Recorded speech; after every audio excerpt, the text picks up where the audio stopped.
Welcome once again to the Radical Imagination.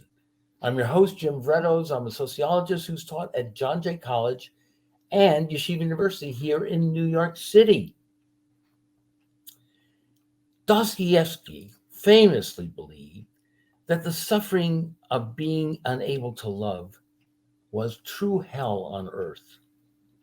Kazantzakis, through his character Zorba in Zorba the Greek, declares that the one sin God will not forgive is if a woman calls a man to her bed and he will not go.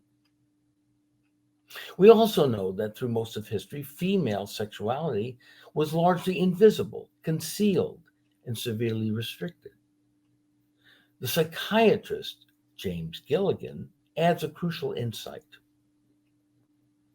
The human world is divided into the superior, the proud and honorable, and the inferior, the shameful and dishonored.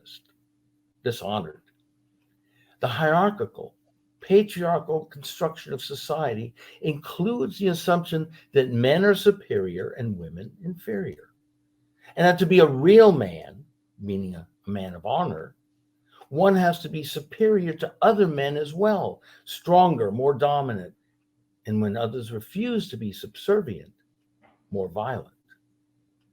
It's a central component in the ethos of a shame culture and becomes a recipe for violence generally, including violence directed at women who are not subservient, sexually or otherwise.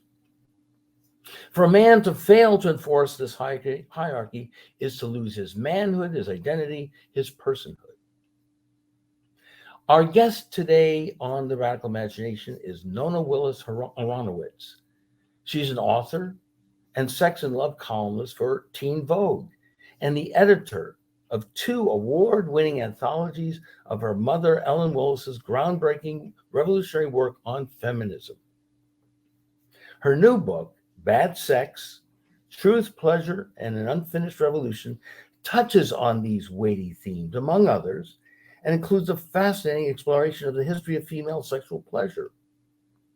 She also brings into the book her own intimate, evocative, and honest quest to explore her own sexuality and authentic desires, at the same time trying to reconcile them with her radical political liberationist convictions. This is a book for those who want to understand the unfinished sexual liberation revolution, those who want to understand the cultural forces that interfere with our pleasure, desire, and relationship satisfaction, those who believe in the power of sexual freedom, and those who yearn for a world of sensual passion and pleasure where good sex and radical love can flourish and blossom. And my wife, Beatty Cohan Vrettos, is joining us for this wonderful dialogue. She's a nationally renowned psychotherapist, sex therapist, relationship columnist for Dan's paper out in the Hamptons, and a national television consultant and expert there as well. So welcome, Nona and Beatty. So it's great to have you both here, and we look forward very, very much to discuss your book and your work, Nona. Thank you so much for having me. I'm excited too. Terrific. Well, listen, let me start it off in this way. Very briefly, you start the book early on with the words of your mother. And let me give a brief quote here. Family morality regards sensual pleasure for its own sake as frivolous, sexual passion as dangerous and fundamentally antisocial. Let me just show the book. It is terrific. There it is. There it is. Okay. Sexual passion, dangerous and fundamentally antisocial. Since passion is by definition spontaneous, we can behave in ways that inhibit or nurture it, but finally we feel it or we don't. A marital arrangement based on legal, economic, or moral coercion is oppressive. And then you sort of end with the book pretty much in the chapter on good sex with this comments from your mother. Women's sexual feelings have been stifled and distorted, not only by men and men's ideas, but by our own desperate strategies for diving in and with a sexist, sexual, repressive culture. Our most passionate convictions about sex do not necessarily reflect our real desires. They are as likely to be aimed at representing the pain of our desires we long ago decided were too dangerous to acknowledge even to ourselves. So, with those two provocative statements, I wonder if we could get started by telling us the impact that your mom had on your own thinking, your own life, as well, and get into the impact your father had. And I'm sorry I never really met your mother, didn't get a chance to, but I got to know your father quite well in the last several years before he passed on. So I'm very interested in how this relationship with them, their own relationship, reflected on your journey. Let's put it that way. Sure. I mean, it's not a super straightforward answer because neither my mother nor my father were particularly dogmatic, and they didn't drill into me all of this history that I ended up learning later. I can tell you what it was like to grow up in my household. It was obvious that they had leftist politics. And I think whenever I asked a question about sex or relationships, inevitably to my mom, my dad and I didn't really talk about that stuff. Why not? Just out of curiosity. Because, I mean, I wouldn't say my dad and I had super personal or emotional conversations until way later, until probably my mom died. Which was in 2006 when I was only 22. But so I would go to my mom with those questions, although I wouldn't say I went to her first. I probably went to my peers way before I ever went to my mother. But I think I did get the sense that it was okay to be sexual. It was okay to wear whatever I wanted, say whatever I wanted. I wasn't restricted in that way. My dad didn't intimidate my dates or anything like that. So I got a sense generally that they were leftist and liberationist. But that said, I think both my mom and my dad had pretty strong boundaries with me. So they didn't meddle in my personal life, for better or for worse. On one hand, that was great. I was never worried that they were going to go through my diaries or violate my privacy in any way. I really got to have some of my first sexual experiences without their meddling. But on the other hand, I think I probably could have used a little bit more guidance when it came to that, because my mother had so many ideas about sexual liberation and love and sex and what it should be and what it could be through a feminist lens. But that wasn't really talked about in my household. So I found myself socialized mostly by my peers, which I actually think is fairly typical. Usually you're not talking too much to your parents about sex. And I think my mother prioritized boundaries over inculcating me with all of these values, right? But I think the influence came way later. Again, she died right when I was about to become an adult, when I had just graduated college, basically. And I had done some maybe academic research into feminism and the sexual liberation movement, but not much. I was really pretty young and had only just started to ask some of these questions. So really what I had was her work. She wrote a lot about this topic. She was a radical pro-sex feminist very early in the late 60s, way before a lot of people were talking about these issues. And then she continued talking about it in the 80s and in the 70s and 80s and 90s, and even up until her death. So I was influenced by her work way later, when I was sort of asking the same question she was asking in her late 20s and 30s, about what were my true desires? How was I going to find them? And even if I could find them, were they even possible in the society that we currently lived in? I think it was very important for me to discover her writings at those times. In terms of my dad, I didn't really read much of, first of all, he never wrote about sex or sexuality, but I didn't really read much of his work. I mean, to this day, I haven't read all that much of it, but I was certainly not reading it when I was in my early 20s. I think the way that he influenced me was more his personality. I mean, he was very gregarious. He was very inquisitive and talked to strangers a lot, and asked a bunch of questions and was curious. I think that's probably what I got most from my dad, and also not compromising politically. Like, he wasn't mealy-mouthed about his politics. He was a radical leftist, even when it really wasn't fashionable. And I guess that's the same for my mother, but she wasn't as openly resolute about it. So I guess I got that from him, the confidence.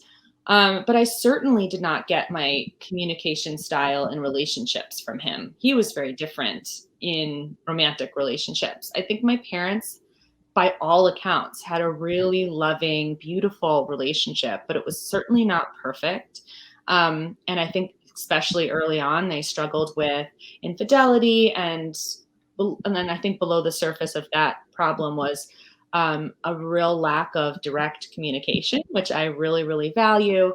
I think my dad struggled with that all of his life, to truly articulate what he wanted romantically, which is fairly typical for men. I don't think they, despite the fact that the world is set up for them and their desires, they aren't often the best communicators in relationships, and they aren't often the most emotionally open and vulnerable people on the face of the earth. And he certainly was not.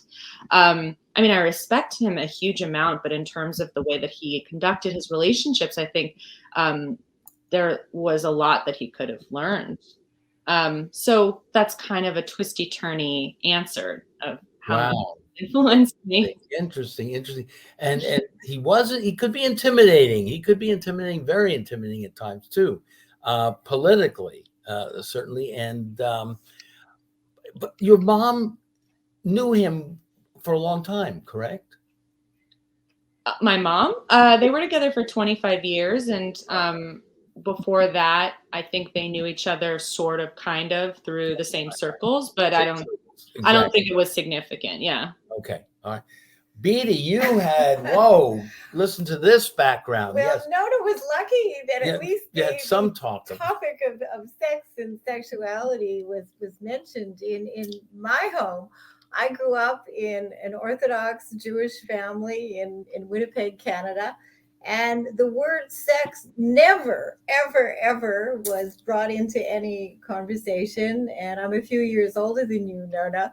But I needed to figure all this out on my own long before, of course, I became a psychotherapist and sex therapist. So you had a head start. You were lucky. Yeah. But, that's so funny. I also feel like I mostly had to figure it out on my own. With my parents' blessing, of course, they were not instilling any shame around the topic. It was a fairly shame-free environment, but I ultimately did, I don't know, I read puberty books and things like that, and I talked to my friends, and I didn't feel like I had to be, like I had to hide anything. But believe me when I say it really wasn't an open conversation in my household as much as you might think. Like, I think some people think, oh, Ellen Willis, she's a pro-sex feminist. She was talking to her daughter about this stuff all the time. And actually she wasn't. So I had the same influences that a lot of people did in my generation, which of course, Beatty, were different than your generation, certainly different than an Orthodox Jewish household.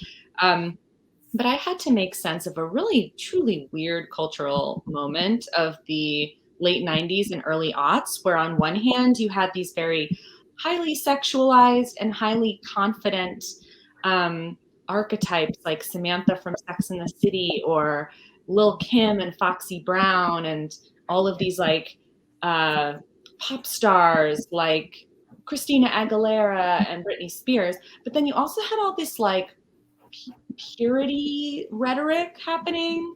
Like people were talking about how Britney was a virgin or she's not a virgin or whatever. We were talking about Girls Gone Wild at the same time we were talking about like promise rings and how Miley Cyrus was like not having sex till marriage. There were a lot of these conflicting messages. And what I got from all that was you had the choice between being a slut and being prude. And in my circles, being a slut was better than being prude. But if you chose being a slut, you had to be very confident as a slut. And truthfully, I don't think that taught me to be vulnerable or to truly talk about my desires. You know, it was sort of just like you have to adhere to one norm or the other. Well, you know what's really interesting, yeah. and I never mentioned this to you, Jim. Really? Was Good. that I grew Wonderful. a lot of things. Speak away. I grew up, even though I grew up in an Orthodox family, I grew up on a street where there were dozens and dozens of kids. And we used to, at a very young age, we used to, I mean, 10, 12, that age, we used to have parties. And people, I mean, we weren't having intercourse, but we were very, very sexually open and active. And we all thought it was a wonderful thing. And I have to say that, you know, for me, I feel that I was earlier on a lot freer than many, many of the young women that I treat, who, you know, don't contact me initially for sex. In fact, almost nobody ever contacts me for, you know, sexual issues. It's always relationships or depression or other things.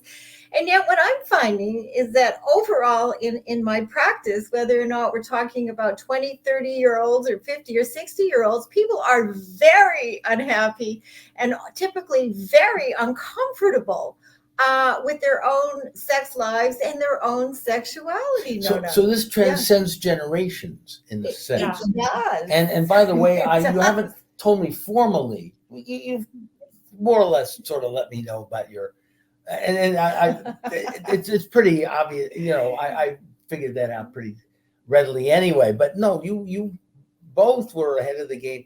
I was very shy. Not that it matters that much here for this show, but I was rather shy. But I think what is important is the person I turned to in my family was my mother and my grandmother later on. To talk about sex? Yeah.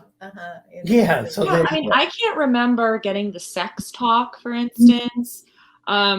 I do remember one time that I needed plan B. I'd already started having sex. I was in high school and I was scrambling around trying to find the morning after pill, which at the time you needed a prescription for.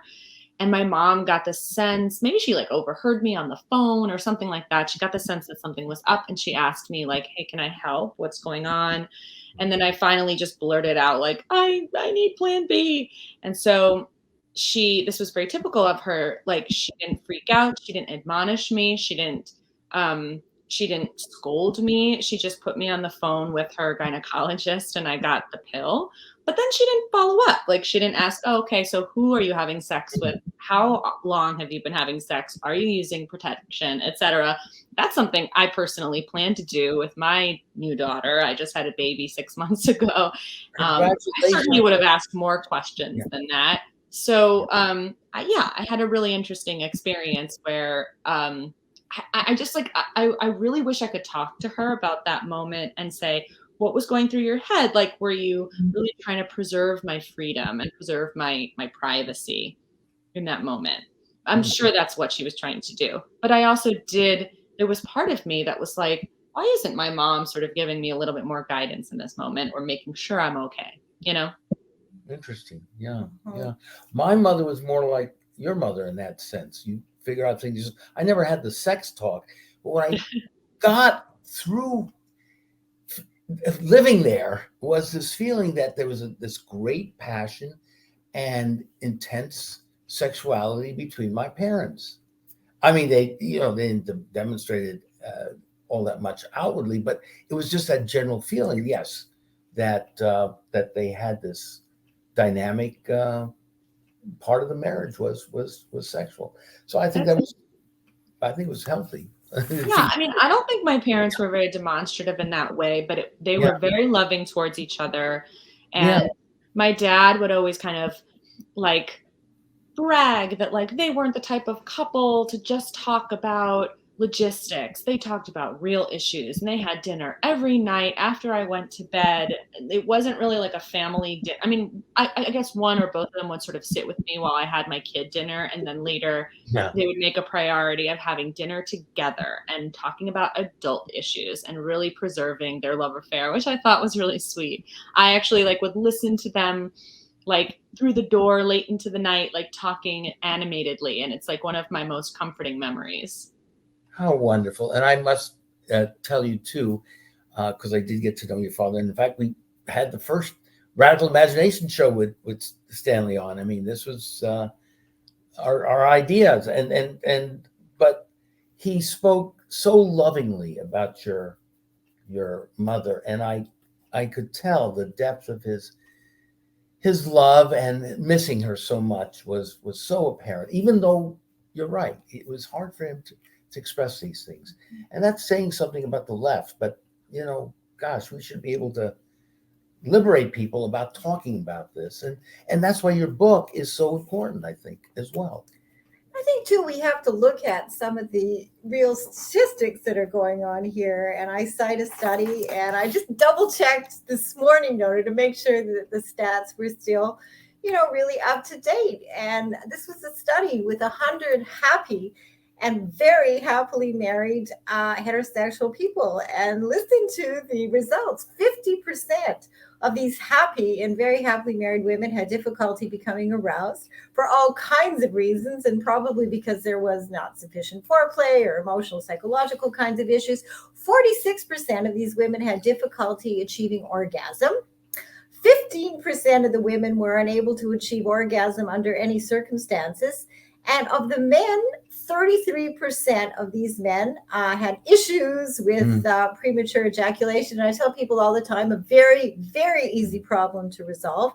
And this is a very interesting stat, that 52% of the men between the ages of 40 to 70 reported problems with erectile dysfunction. So, I keep saying, if this is what's going on in the bedrooms of the happy and very happily married people, what is going on, with the rest of us? And what I'm seeing in my practice is that we are not doing well in the bedroom. And how about, again, Gen Z and your generation too? Would you say the similar sorts of things are happening too, to make a generalization about that generation? Well, I don't have comparable data for previous generations, so I can't talk about that on the spot. But what I can say, this is my hypothesis, is that it's not like the sexual climate or actual sex is worse than it was in the past, so much as our standards have raised, and yet our realities have stubbornly remained not so great. Right. So I think that a lot of the people or the women that you see, Beatty, probably know that things can be better. Those 46% of women not orgasming are seeing the Cosmo headlines saying like, your most mind-blowing orgasm ever. Or they might have, gotten the message that if you're not having orgasms, then you're having bad sex. And that, that's tragic. And I think that, same with people with erectile dysfunction, with people who are just not becoming aroused because of anxiety over all kinds of reasons. I think part of the anxiety, not only with me, but with other people, is that they know that it can be better, or that it quote unquote should be better, or they have shame about it not being better. And I think that is the new thing. I highly doubt that 50 years ago people were having better sex per se. I think they might have been like less stressed about whether or not it was good. You know what I mean? Yeah. So that's what you mean when you're talking about the cultural forces, the political forces that are confronting us and are forming us, correct? I mean, that's part of it. I think also the conservative forces that have always been there are stubbornly still there for a lot of people. Like, I don't want to give the impression that most people are like me. Like, I don't think I'm very typical in that, like, what I struggled with was not being this perfect sexual human, that I really felt like that was the standard and I should be that person. I think more it was like for most people rather, it's like they grew up with typical shame around sex, and that like they still struggle to sort of let go of that. I think what's interesting to me is that the generation that I just described with the purity rings and the promise rings and the people coming of age during the height of the evangelical Christian right, like under Bush, they're now struggling to have normal sex lives because as teens, they were told that it's abstinence only and that you're dirty and used if you have sex. I hear these stories again and again, like now the millennials who grew up with that culture, even if they're happily married, they still have those messages in their head that it's bad to have sex. And so that's really hard to overcome too. And one of the things that I'm finding, and I wonder whether you're finding with your, the subscribers to the Teen Vogue that you're writing with, is that the women that I see, and I'm thinking of women in their 30s and 20s, they're not really sure about their own bodies and what really turns them on. And they certainly all have difficulties, at least my group, in asking for what they want. So a typical homework assignment will be, well, you have to tell him he's not a mind reader. You have to let him know how you want to be touched. You have to let him know that you need more than 3 seconds of manual and oral foreplay, and yet the young women are very, very reluctant to have those conversations. Yeah, well, I think that first of all, not everybody knows what they want, right? Like, I think the simplicity of tell people what you want is not so simple when you don't necessarily know what you want, or what you used to want is no longer what you want. That has thrown me for a loop many times. Like, I've gone through sexual phases for whatever reason, and I'm sure there are psychological and social reasons for those, but my desires have changed and my priorities change, and that's always very jarring, and it's kind of difficult to figure out. So I think that while women know that they should maybe be saying what they want, they don't necessarily know how to fill in the blank. Mm-hmm. And that's, I think, an enduring issue. Mm-hmm. Well, if I may, in the book, you mentioned that having an affair really exposed or enabled you to begin the journey, not begin, but understand your own sexual desires more.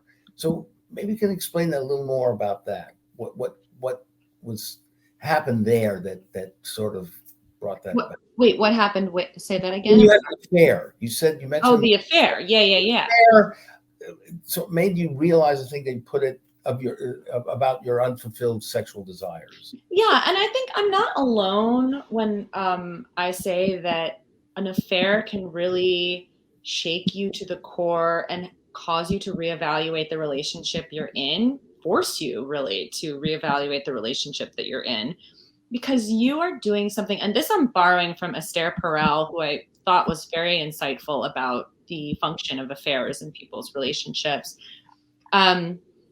What you're doing is not to please anyone else but yourself. It's a intrinsically very selfish thing to do, to pursue an affair, whether you're pursuing a sexual relationship or you're pursuing emotional fulfillment. Whatever you're doing is for you, and in fact at the expense of others. So you really know that you're being very selfish, and it can really distill your desires without other people's expectations attached to them.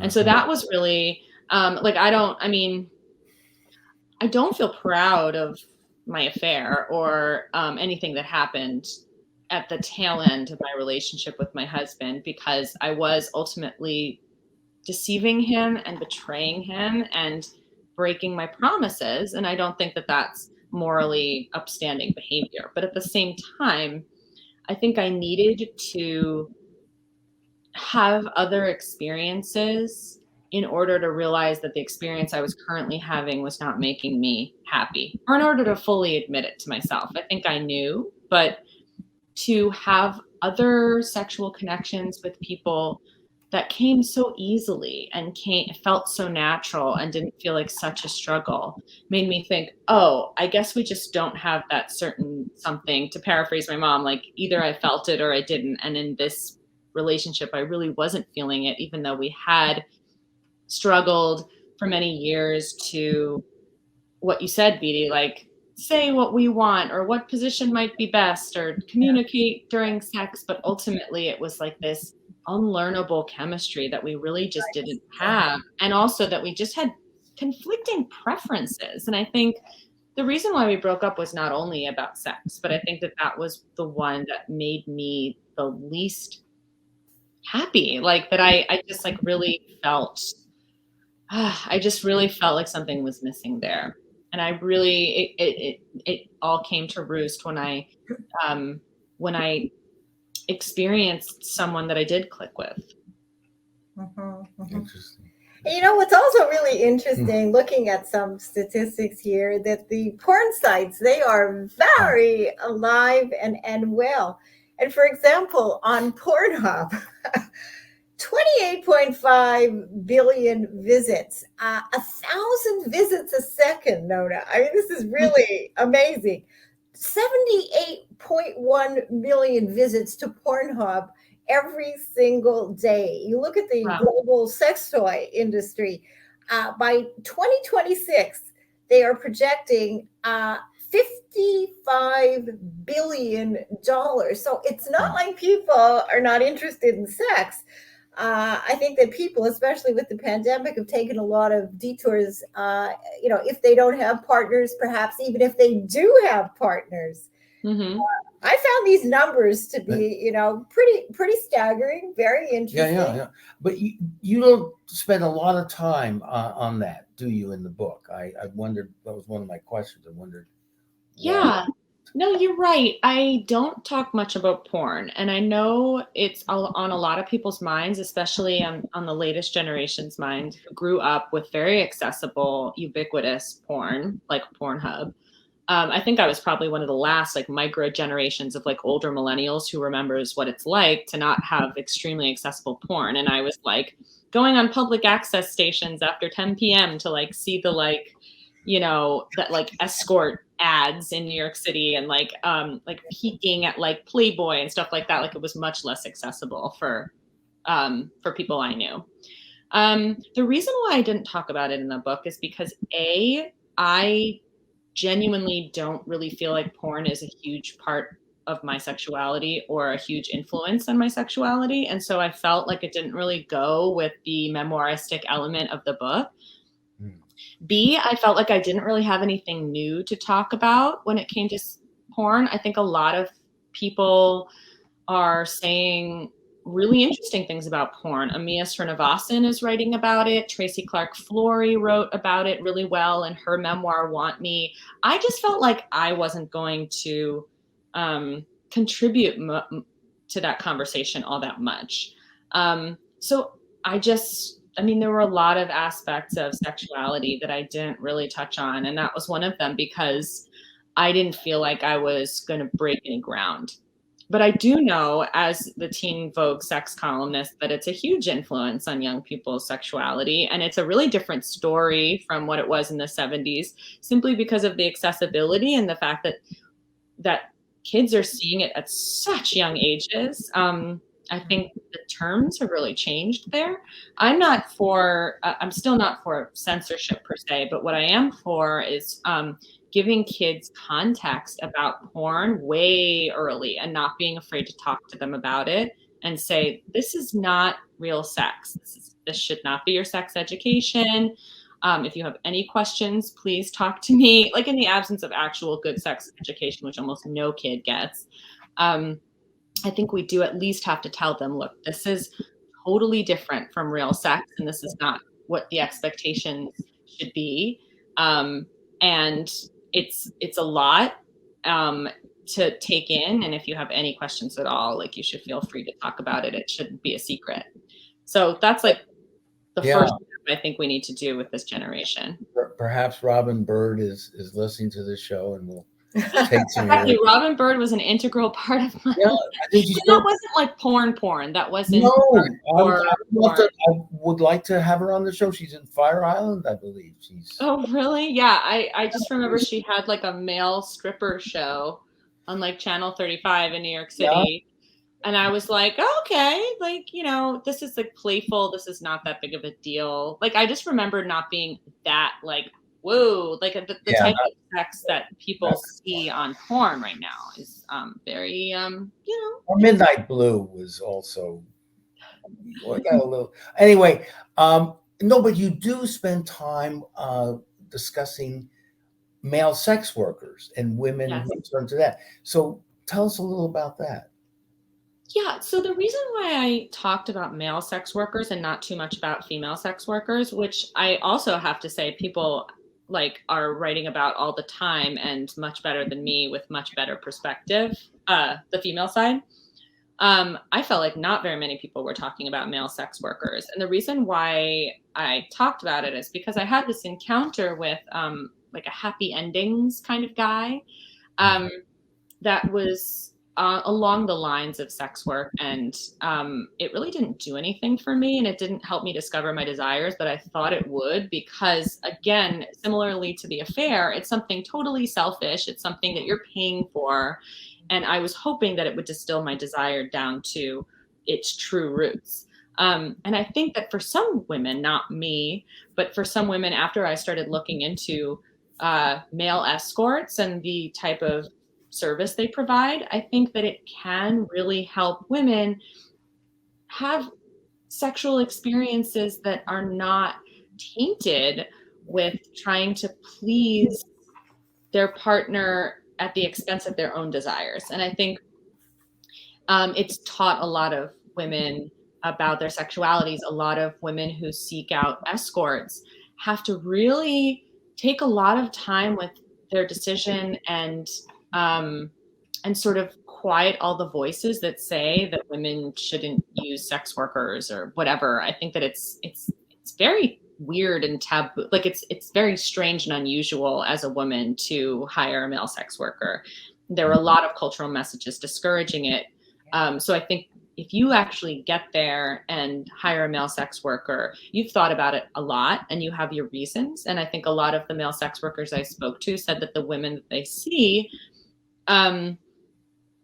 are often at a very vulnerable time in their lives. And they're going through a divorce. They just had a life-changing experience. They haven't had sex in years. They have trauma around sex. So it's kind of a high stakes situation in a way that it's not for a man to just hire a sex worker. So I found that to be a very interesting environment in which to discuss female desire. And again, I don't think it really brought it out in me, but the women that I spoke to who had that experience certainly had a lot of insight into their desire because of their experience with male escorts. Interesting. Well, I treat a number of young women who are sex workers, and actually college students, post-college students who feel absolutely nothing sexually. And the bottom line is that they are doing it for the money. And in fact, they find it to be a real turnoff, and they'll be thinking about a million other things as they are, in quotes, pleasuring their male clients. And I think that for the women, these particular women, it's had a real adverse effect in terms of their own sexuality. Sex has become something, very functional and quite distasteful for these young women who are beautiful and smart and have everything going and are yet continuing to do it for the dollar. And they're getting thousands. The couple of women that I'm thinking about right now, would be making maybe $2,500 to $5,000 for a couple of hours in LA. Wow. Mm-hmm. Yeah, like as I said, I know a certain amount of the dynamic of female sex workers and their clients, but I think a lot of writers are much better on the topic than me. Like we have Melissa Jiren Grant, we have Charlotte Shane. Like I am not the expert on female sex work. I think it's a complicated issue. I think a lot of people do it for very different reasons. And the marketplace is certainly very different than with male sex workers, Yeah. I ultimately think it should be decriminalized, though. I mean, that's for sure. I think nothing good comes of criminalizing sex work, which has always been around and will continue to be around. And all it does is make it less safe for sex workers to do their jobs. But in terms of their motivations, I think it's a really complicated issue. Yeah. Well, your book is such an intimate journey as well as a scholarly, documented venture into understanding the sexual revolution, the culture of our sexuality. So you go back and forth and in the book on these larger meta issues and so on. So tell us a little about what you've found now here at this point of your life in terms of you as a woman and your sexual desires. What can you tell our audience about that journey? And Beatty too. It's a big question. I mean, it's the $1 million question of the book. Yes. The way that I can distill it down is just to get down to the rawest nub of honesty that you possibly can. I think that one tenet of feminism that has inspired me more than anything, including the type of feminism that my mom was involved with, is the consciousness raising sessions of the 60s and 70s, where there were just women getting together and like vulnerably talking about their innermost thoughts and feelings and connecting it to political and social forces. And I think that paradoxically, as certain elements of sexuality has become mainstream and like fine to talk about, like I think a lot of young women gossip about their sexual exploits all the time, and so did I, and it wasn't a big deal. I think other things have been swept under the rug, partially because I think there's very high expectations and high standards, and I think people are ashamed of not meeting those standards of relationships. Like now that we have been liberated and we do have feminism and we can be sexual and we can have it all and we can have babies and we can also date and all kinds of stuff. I think if you don't measure up to those norms, you feel like you can't talk about it with anybody. And I think that was really my downfall. That was like the nadir of my experience of not being able to talk about these things, and therefore not even being able to be honest with myself and being able to parse out my true desires, whether that was sexual, romantic, or otherwise. And I think that ultimately what I learned was that no matter how honest you are and no matter how much you search, that you will never quite pinpoint your desires, like here they are, they're waiting for you to be discovered, and that's it. There's a finish line, there's a happily ever after. Like that's not how sex works, that's not how desire works, and that's not how life works, not to like get super philosophical. But it's a slippery and amorphous thing, which I think makes it fascinating to study. There's a lot of subconscious urges going on. It's a combination of like your own attachments and your own life mixed with politics and social expectations.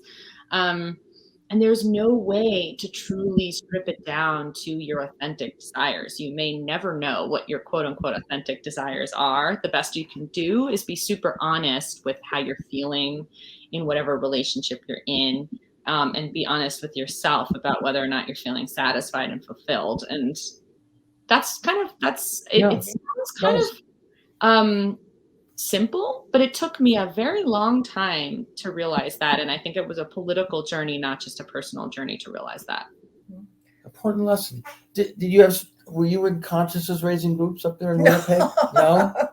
No, that was an American. That was definitely an American thing. And I think, Nona, you're so right. It's the process of really learning to know ourselves, to thine own self be true, whether you're talking about desire, sex, or emotionality, or really anything. And it's a process.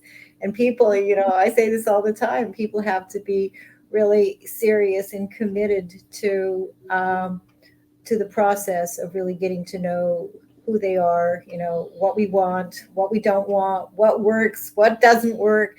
And finding the words and the way to be able to communicate all of this to ourselves, and then subsequently our partners. No fix. Well, I was going to get to that question. Where does the partner become part? If there is a partner, if there is, it doesn't have to be. So let's say a married couple. What role? And we're talking about women and men here. So what about the role of the husband or the lover or whoever in this process? Or is this? Oh, I mean, they're intrinsic to the process. I think it's a true tragedy that men feel that they don't have to be involved with questions of sexual liberation and consent and pleasure. I think a lot of men have had, or older men at least, have had the reaction to my book of like, why are you taking it so, like, why it's not that deep. Like, why are you, sorry, my cat is in the background. He's just, oh, that's okay. Feeling like, sexual. why are you, why are you overthinking this? Like, it should just come so naturally. Like, my sexuality just comes as naturally as water. Like, what's the problem? And I think a lot of men, refuse to dig deeper into if they're sexually fulfilled or if it matters that their partners are sexually fulfilled. And that's kind of what I was talking about in the beginning about refusing to delve deep into the emotional truths that lie beneath confidence and what they say, like white boy confidence, like what lies beneath that? Like, what are your true desires? Like, is the prevailing sense of male sexuality your sexuality? That's not always the case. And I have a whole chapter about modern masculinity and what to do about it and what their role is in this process, because it's very upsetting to me that more men are not part of this conversation. So Jim, congrats. I'm glad that you're part of the conversation. Yes. But many men don't feel that they have to be unless they're gay. I think a lot of gay men think a lot about sexuality, but not that many straight men are involved. But is it fair to say there's also elements within the feminist community who would just as soon not include men in that? Yeah, well, I think especially a certain brand of sexuality, of feminism in the 80s believed that men, there were separatists, of course. Yeah. And I also do think that, like, during Me Too, for example, there was this strain of like, men need to shut up and listen to women. And I think that it's understandable, of course, because men take up a lot of air in the room. But when it comes to this topic, I think they need to be super engaged. So I don't usually agree with like, men just need to listen and sit back and listen and apologize and listen. Like, that's not sufficient, in my opinion. But we also have to really make sure that once we figure out what it is that we want and that we don't want, that we really do communicate this to our partners if we indeed have partners. Absolutely. It's very difficult for many, many, many people, both men and women, to communicate desires. In fact, to communicate all kinds of things. Yes. to oneself and to one's partner. I mean, of course, I agree. I can't argue with that. Well, I hope that I've achieved a fair balance in the air here for this show for both of you. This is a fabulous book. It really, really is. I thoroughly enjoyed it, and I'm going to go over parts of it again. I would love to do this again. There's so much more that we haven't covered. So Nona, perhaps in a few months from now, we can have you on again, and we'd love to do this again. All right. Well, thanks for having me now, and we'll talk about it. Absolutely. We'll see.